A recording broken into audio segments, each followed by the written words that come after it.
Hey loves, welcome back to my channel. Today guys, I'll be checking out Candace Owens and Nancy Pelosi's career with an explosive speech. And you guys, I'm excited for this, and without much ado, let's see what this video is all about. Time has expired.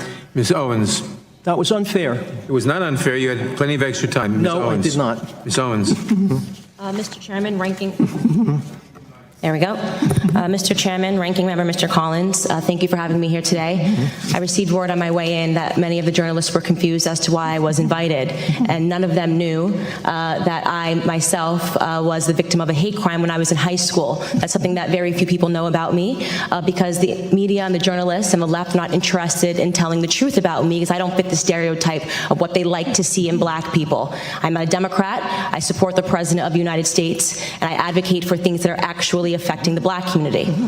I'm honored to be here today in front of you all because the person sitting behind me is my 75-year-old grandfather. I've always considered myself to be my grandfather's child, and I mean to say that my sense of humor, my passion, and my work ethic all comes from the man that is sitting behind me. My grandfather grew up on a sharecropping farm in the segregated South. He grew up in an America where words like racism and white nationalism held real meaning under the Democrat Party's Jim Crow laws. My grandfather's first job was given to him at the age of 5 years old, and his job was to lay tobacco out to dry in an attic in the South. My grandfather has picked cotton, and he has also had experiences with a Democrat terrorist organization of that time, the Ku Klux Klan. They would regularly visit his home and they would shoot bullets into it. They had an issue with his father, my great-grandfather. During my formative years, I had the privilege of growing up in my grandfather's home. It's going to shock the committee, but not once, not in a single breath of a conversation did my grandfather tell me that I could not do something because of my skin color. Not once did my grandfather hold a gripe against the white man. I was simply never taught to view myself as a victim because of my heritage. I learned about faith in God, family, and hard work. Those were the only lessons of my childhood. There isn't a single adult today that in good conscience would make the argument that America is a more racist or a more white nationalist society than it was when my grandfather was growing up. And yet we're hearing these terms sent around today because what they want to say is that brown people need to be scared, which seems to be the narrative that we hear every 4 years right ahead of a presidential election.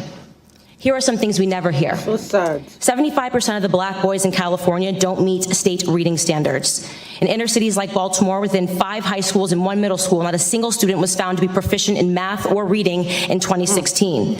Wow. The single motherhood rate in the black community, which was at 23% in the 1960s when my grandfather was coming up, is at a staggering 74% today.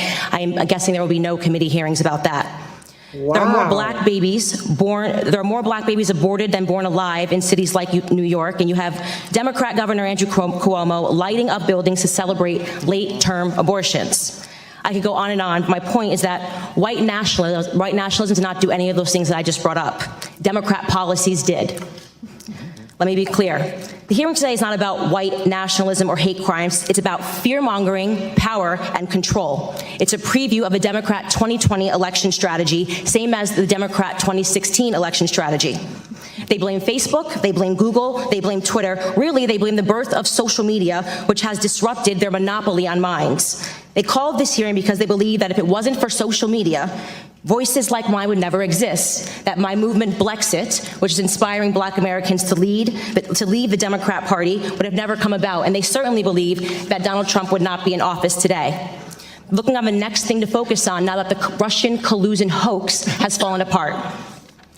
Wow.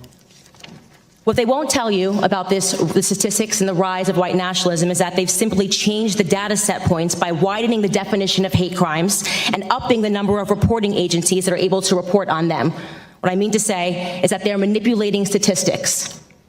The goal here is to scare blacks, Hispanics, gays, and Muslims into helping them censor dissenting opinions, ultimately into helping them regain control of our country's narrative, which they feel that they lost. They feel that President Donald Trump should not have beat Hillary.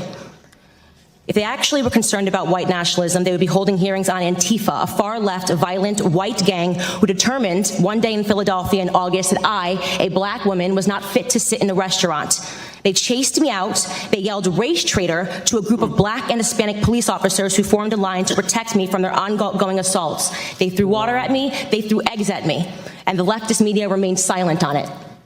If they were serious about the rise of hate crimes, they may perhaps be examining themselves and the hate that they have drummed up in this country. Bottom line is that white supremacy, racism, white nationalism, words that once held real meaning, have now become nothing more than election strategies. Every 4 years, the Black community is offered handouts and fear. Handouts and fear. Reparations and white nationalism. This is the Democrats' preview. Wow. Of course, society is not perfectible. We've heard testimony of that today. There are pockets of evil that exist, and those things are horrible, and they should be condemned. But I believe the legacy and the ancestry of Black Americans is being insulted every single day. I will not pretend to be a victim in this country, and I know that that makes many people on the left uncomfortable. I want to talk about real issues in Black America. I want to talk about real issues in this country and real concerns. The biggest scandal, this is my last sentence, in American politics is that Democrats have been conning minorities into the belief that we are perpetual victims, all but ensuring our failure. Racial division and class warfare are central to the Democrat Party platform. They need blacks to hate whites, the rich to hate the poor, and soon enough it'll be the tall.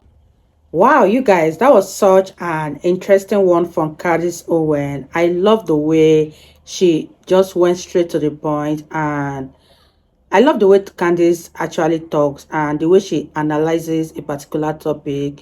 She is so straightforward, and I love it for her. That was such an interesting one.